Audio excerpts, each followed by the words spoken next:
इतनी तेज बारिश हो रही है, क्या करूं? ये कैब क्यों नहीं बुक हो रही? शुक्र है भगवान का हो गई, अब कैंसिल ना हो बस। बारिश और बढ़ती जा रही है, अब जल्दी से आ जाए बस कैब। ये है राधिका जो एक कंपनी में काम करती है। आज राधिका को किसी प्रोजेक्ट की वजह से ऑफिस में देरी हो गई, ऊपर से बारिश हो गई, वो भी बहुत मूसलाधार बारिश। इस वजह से राधिका को ना ही कोई ऑटो मिल रहा था और ना ही कोई कैब। सारे ड्राइवर कैब को कैंसिल कर रहे थे। एक कैब बुक हो जाती है पर वो शेयर कैब थी। राधिका कैब में बैठ जाती है। कैब में पहले ही एक और सवारी बैठी थी, वो था एक छोटी हाइट का लड़का। पर राधिका भी चुपचाप बैठी रही और वो लड़का भी। कुछ देर बाद राधिका का घर आ जाता है। राधिका का घर गली में जाकर था। तेजी से घर की ओर चली गई। अब तक बारिश थोड़ी रुक गई थी। राधिका, आज तूने आने में बहुत देर लगा दी, कहाँ रह गई थी? मुझे तो बहुत चिंता हो रही थी और तेरा फोन भी नहीं लग रहा था। मम्मी, आज ऑफिस में बहुत समय लग गया, काफी काम था और वापसी में बारिश इतनी तेज थी कि कुछ मिल ही नहीं रहा था आने का। बहुत मुश्किल से एक कैब मिली तो मैं घर पहुंची। मुझे फोन कर देना था ना, मैं स्कूटी पर आ जाता लेने के लिए। पापा, बारिश बहुत तेज थी, आप भी भीग जाते, इस वजह से मैंने सोचा मैं जैसे तैसे आ जाऊंगी। मम्मी, बहुत तेज भूख लगी है, मैं कपड़े चेंज करके आती हूँ, आप मुझे खाना दे दो प्लीज। अगले दिन राधिका जब ऑफिस के लिए तैयार हो रही थी तो वो बहुत परेशान थी। राधिका, क्या हुआ? परेशान क्यों है? मम्मी, मेरी डॉक्यूमेंट्स की फाइल कहीं नहीं मिल रही, वो फाइल मेरे लिए बहुत जरूरी है, आपने कहीं देखी है क्या? वो फाइल तो तू कल ऑफिस ले गई थी, कहीं ऑफिस में तो नहीं रह गई? हाँ, हो सकता है, ऑफिस जाकर देखती हूँ। राधिका ऑफिस जाती है पर उसकी फाइल उसे नहीं मिलती। कुछ देर बाद राधिका की मीटिंग थी जिसमें उसे फाइल का ही काम था। अचानक वो लड़का राधिका के ऑफिस आ जाता है जो पिछली रात राधिका के साथ कैब में था। वो राधिका से मिलता है। जी नमस्ते, मेरा नाम रोहित है। कल रात आप मेरे साथ शेयर कैब में बैठे थे, आप अपनी ये फाइल कैब में ही भूल गई थी। मेरे पास आपके घर का तो एड्रेस नहीं था, बट आपका ऑफिस एड्रेस इस फाइल में लिखा हुआ था। ये लीजिए आपकी फाइल। जी, मुझे याद आया, थैंक यू सो मच, आपने मेरी फाइल संभाल कर रखी, वरना मेरा बहुत लॉस हो जाता। तभी ऑफिस का स्टाफ रोहित की छोटी हाइट को देखकर हंसने लगता है। अबे ये तो बौना है, कितनी छोटी हाइट है यार इसकी। हाँ देखा था, पर ये राधिका से मिलने क्यों आया है? कहीं ये बौना राधिका का बॉयफ्रेंड तो नहीं है? सब बहुत हंस रहे थे। राधिका और रोहित सबकी बातें सुन रहे थे। रोहित चुपचाप वहाँ से चला जाता है। कुछ दिनों बाद राधिका को पता चलता है कि उसके लिए एक बहुत अच्छे घर का रिश्ता आया है। बहन जी, लड़का बहुत अच्छा है, बहुत मेहनती है, आपकी बेटी उस घर में खुश रहेगी। मैं तो कहती हूँ रिश्ते के लिए हाँ कह दो।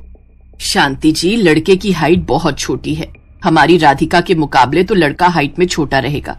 नहीं नहीं, सब कितनी बातें बनाएंगे, अगर हमने ये रिश्ता कर दिया तो। ये रहने दो, आप कोई और रिश्ता बताओ। ठीक है, फिर मैं कोई और रिश्ता बताती हूँ। आंटी जी, आपने लड़के का नाम क्या बताया था? रोहित नाम है लड़के का, ये फोटो है, एक बार तुम भी देख लो। राधिका देखती है ये लड़का वही रोहित है जो उसे कैब में मिला था और फाइल भी देने ऑफिस आया था। राधिका अपने मम्मी पापा से इस बारे में बात करती है और उन्हें समझाती है कि लड़का बहुत अच्छा है, इसलिए वो उससे शादी करना चाहती है। राधिका के बार बार कहने पर उसके मम्मी पापा शादी के लिए मान जाते हैं। जब रोहित और राधिका एक दूसरे से मिलते हैं तो रोहित हैरान रह जाता है कि वो लड़की राधिका है जिसने उससे शादी के लिए हाँ बोला है। तुम तो जानती हो कि मेरी हाइट बहुत कम है, मैं बहुत छोटा हूँ, फिर भी तुमने मेरे से शादी के लिए हाँ कह दी। वो तो मम्मी पता नहीं मेरा रिश्ता भेजती रहती हैं, जबकि मैं जानता हूँ मेरी छोटी हाइट की वजह से कोई भी लड़की आसानी से शादी के लिए हाँ नहीं कहेगी। राधिका, तुम्हें तो मुझसे लाख गुना अच्छे लड़के मिल जाएंगे, अभी भी समय है, तुम मना कर दो। रोहित, मैंने आपका नेचर देखकर इस शादी के लिए हाँ की है। मैं आपको पसंद करती हूँ, पर मुझे ये नहीं पता कि आप मुझे पसंद करते हो या नहीं। ऐसी बात नहीं है राधिका, तुम्हारे जैसी लड़की का लाइफ पार्टनर बनना बहुत किस्मत की बात है। तो बस बात यहीं खत्म हो गई। मुझे आपसे ही शादी करनी है, मैंने सोच लिया है। और फिर राधिका और रोहित की शादी हो जाती है। शादी के फंक्शन में सब राधिका और रोहित की जोड़ी को देखकर बहुत बातें बना रहे थे, पर राधिका को इस बात से कोई मतलब नहीं था।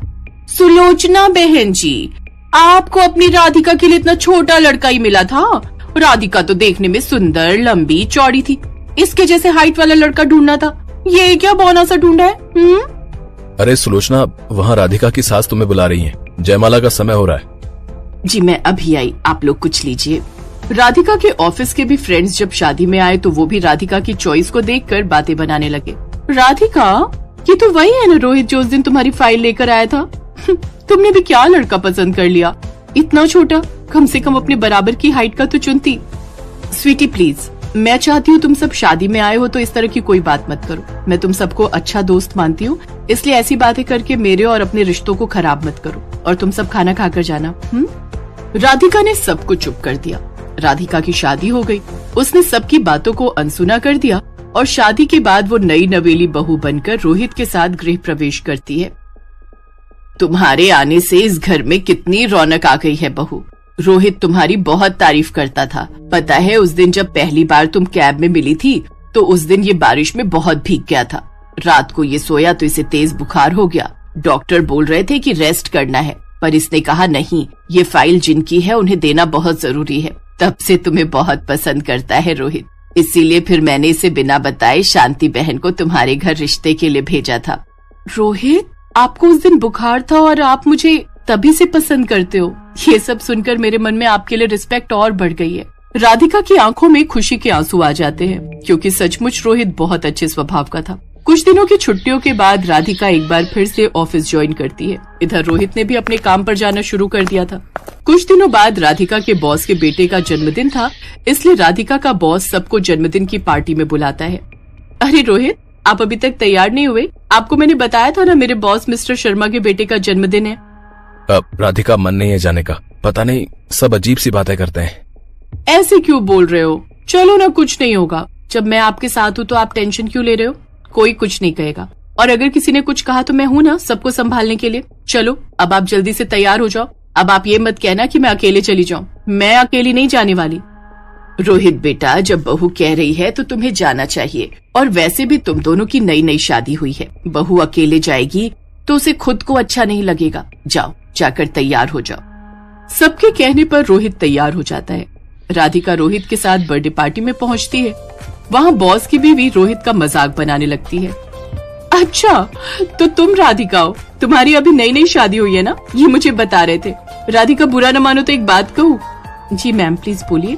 जहाँ तक मुझे पता है तुम्हारी ये लव नहीं अरेंज मैरिज थी, तो तुमने ऐसा लड़का क्यों चुना जो तुमसे हाइट में बहुत छोटा है? तुम दोनों की जोड़ी एक पूरब तो एक पश्चिम लग रही है। मैम, प्यार तो कुछ पलों में भी हो जाता है। रिश्ते बनाने के लिए सालों की जरूरत नहीं होती। शादी लव हो या फिर अरेंज, बस रिश्तों में प्यार होना चाहिए। कुछ रिश्ते सालों चलने के बाद भी टूट जाते हैं, और कुछ रिश्ते जन्म जन्म के लिए बन जाते हैं। मेरा और रोहित का जन्म जन्म का साथ है। मैं रोहित से बहुत प्यार करती हूँ और मेरे लिए ये परफेक्ट हस्बैंड है। तभी शोर मच जाता है। बच्चे जिस एरिया में झूला झूल रहे थे वहाँ पर एक सुरंग वाला झूला खराब हो गया और वहाँ पर सब परेशान हो गए। अरे कोई तो रास्ता होगा, मेरा बेटा सुरंग वाले झूले में फंस गया है, कोई उसे बचा लो। मेरे बच्चे को बचाइए, उसके रोने की आवाज आ रही है। वो घबरा रहा है, सुरंग बहुत छोटी है, वो फंस गया है उसमें। घबराइए मत, मैं सुरंग के अंदर जाऊंगा। आपके बेटे को कुछ नहीं होगा, मैं उसे कुछ नहीं होने दूंगा। मुझे पूरा विश्वास है आप पर। आप आशु को कुछ नहीं होने दोगे। रोहित की हाइट छोटी थी, इस वजह से वो आराम से सुरंग में जा सकता था। कुछ ही देर में रोहित आशु को उस सुरंग वाले झूले से बाहर सही सलामत निकाल लेता है। सब लोग रोहित की बहुत तारीफ करते हैं।